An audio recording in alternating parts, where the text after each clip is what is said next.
more recent public appearances was a debacle from Joe Biden where he confused the president of Egypt with the president of Mexico. It really was a chaotic media appearance that he made. This one is much more controlled. He's got a teleprompter if he sticks to it.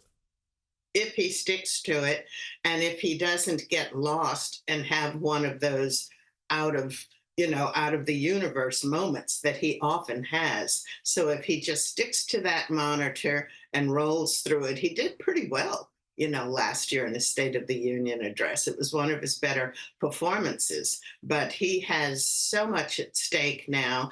And I think the big issues in the country are crime, border control.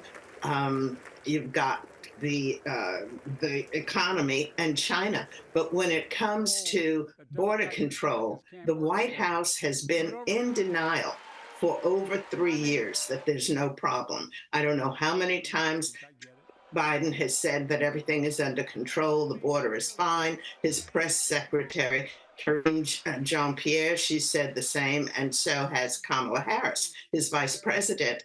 And Joe Biden appointed Kamala as the czar to take care of the border problem right at the beginning of his administration. Neither one of them bothered to go down to the border.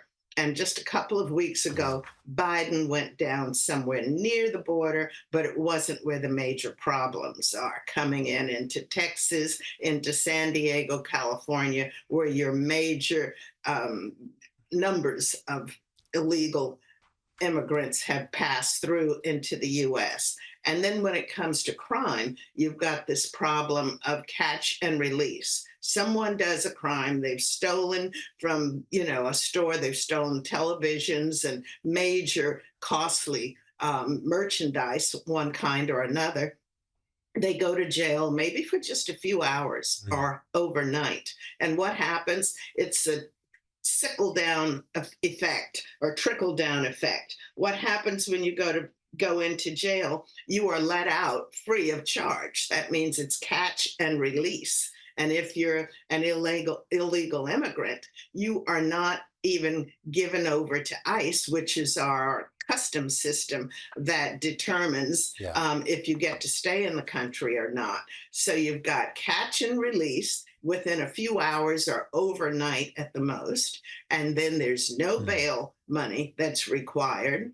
And after that, you get out of the side door, so they're not given over to ICE. And then the police are not allowed to do their job. And these things have been going on at extreme numbers of illegals crossing into the States ever since June of 2024, when you had the George Floyd situation. So, Barbara, you've got the border issue, you've got the crime issue as you raise. From the excerpts that we've received from the White House, along with other press in the United States, that it says he's going to target, as you would expect, the issue of women's reproductive freedom. It is going to be on the ballot, he argues, again in 2024. How important is that for the Democratic Party to make that a central issue in this presidential race? It's important for Biden because he has very little to stand on domestically. So that's one reason why he wants to pump this up.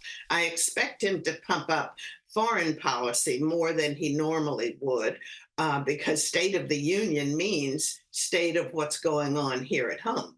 But right now, his situation at home is so delicate and fragile that he'll need to go either toward foreign policy or talk about things like abortion. I think where that can help him a lot will be with not just with women, but it's also going to help him with all of those people. What both candidates have to worry about right now is who's going to get Nikki Haley's not candidates, but those that followed and supported her. And I believe that Biden has a much better chance at grabbing hold to larger numbers of them than Donald Trump, because I was hearing when I was back in the States last year, and it already looked like we could end up with the two curmudgeons, Biden and Trump. And I was hearing women, especially in the urban areas and also out in the suburban areas even more. They said even though they might have been Democrats, but they were disappointed in the policies or the lack thereof of what Biden had done. They were Yeah. interested in Nikki Haley, but they absolutely would not vote for Donald Trump. Barbara Heineback, great to chat as always. We'll talk to you soon.